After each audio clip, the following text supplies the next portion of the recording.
दोस्तों, अगर आप भी ट्रेडिंग करते हैं तो आपको इन 10 नियमों को अपने ट्रेडिंग में अप्लाई करना पड़ेगा। पहला नियम है स्टॉप लॉस।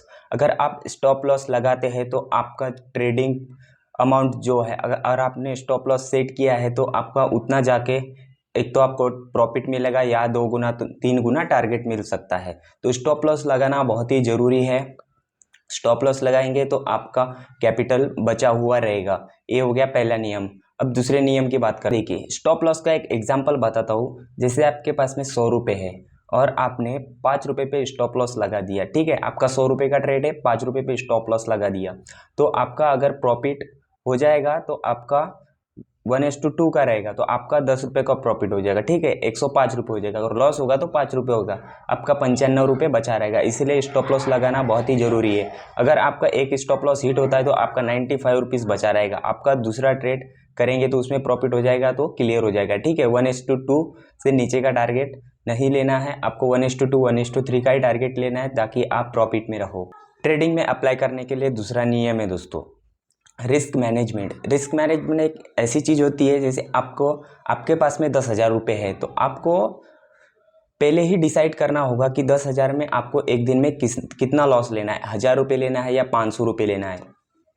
दोस्तों, छोटे ट्रेडर्स को ये लगता है कि जब अपने इतना अमाउंट है, जब वो स्टार्ट करते हैं तो फोमे में आके पूरा ही अमाउंट वाइप आउट कर देते हैं और उसके बाद में बहुत ज़्यादा पछतावा होता है। इसीलिए आप अगर 10,000 रुपये लेकर आए हैं तो उसमें 500 या 1,000 रुपये का एक दिन का लॉस लीजिए। अगर वो लॉस हो गया तो पूरा दिन आप सिर्फ चार्ट देखिए, सोचिए और फिर कुछ नोट डाउन कीजिए, वो नियम बनाइए, वो नियम के हिसाब से चलिए।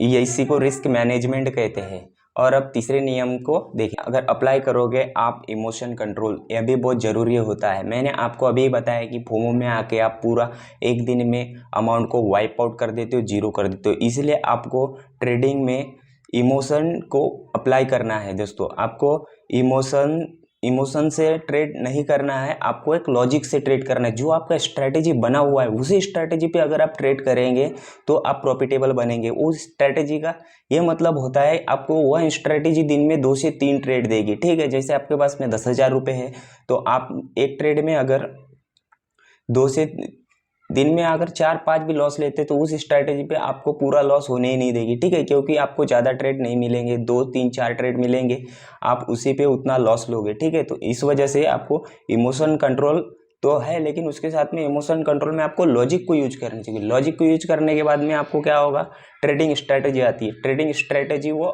जब स्ट्रैटेजी बनेगी तभी आप ट्रेड करोगे, तो वो आपके लिए बहुत अच्छा साबित बनाओ और उसी पे सटीक तरीके से चलने दो। ठीक है, स्टॉप लॉस कहाँ होगा, टारगेट कहाँ लगाएंगे, वो सारी चीज़ें आपकी सटीक तरीके से होनी चाहिए। अगर आप टारगेट स्टॉप लॉस गलत जगह लगाएंगे तो आपका लॉस होगा। ठीक है, और कहीं भी एंट्री अगर लेंगे तो आपका लॉस होना तय है। इसीलिए अपने स्ट्रैटेजी पे ही काम करें, स्टॉप लॉस टारगेट फिक्स रखें और उतने में ट्रेड करें।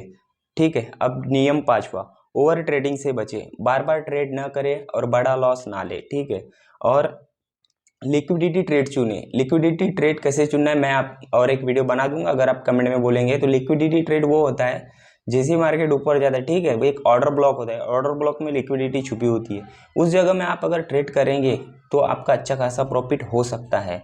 नियम नंबर 7, प्रॉपर एनालिसिस। देखिए दोस्तों, प्रॉपर एनालिसिस कीजिए चार्ट को, टॉप डाउन एनालिसिस कीजिए। 4 घंटे का चार्ट लीजिए और उसमें 4 घंटे में ट्रेंड लाइन बनाइए, सपोर्ट रेजिस्टेंस जो बनता है वो बनाइए। ठीक है, उसके बाद में 1 घंटे पे आ जाइए, उसमें भी सपोर्ट रेजिस्टेंस बनाइए, ट्रेंड लाइन बनाइए। फिर 15 मिनट पे आइए, फिर देखिए चार्ट कैसा दिख रहा है। फिर 5 मिनट में आने के बाद में फिर से आपको वही अप्लाई करना है। ट्रेंड लाइन, सपोर्ट रेजिस्टेंस कहाँ है, आपको इस तरीके से अप्लाई करोगे तो छोटी छोटी एंट्री, छोटा स्टॉप लॉस, बड़ा टारगेट आपको मिलेगा। ठीक है, ये टॉप डाउन एनालिसिस बहुत ही जरूरी है। अगर आप ये करेंगे तो आपको अच्छा टारगेट मिल सकता है, आप प्रॉफिटेबल ट्रेडर बन सकते हैं। आप डेली जब चार्ट ओपन करते हैं तो उसमें टॉप डाउन एनालिसिस करना बहुत ही ज़रूरी है। और ये आपको टॉप डाउन कैसा करना है वीडियो चाहिए तो मैं आपके लिए स्पेशली बना दूंगा, आप कमेंट में बोल दीजिए। ठीक है, नियम नंबर 8 क्या है, डेमो ट्रेडिंग से शुरुआत कीजिए। जब आप शुरुआत करते हैं तो आप कम से कम 1 महीना तो भी आप डेमो ट्रेडिंग कीजिए। ठीक है, डेमो ट्रेडिंग में क्या होता है, आपको आइडिया आ जाता है, आप कुछ बातें सीख जाते हैं, उसके बाद में ही आप रियल पैसा लाइए और फिर उससे ट्रेडिंग कीजिए।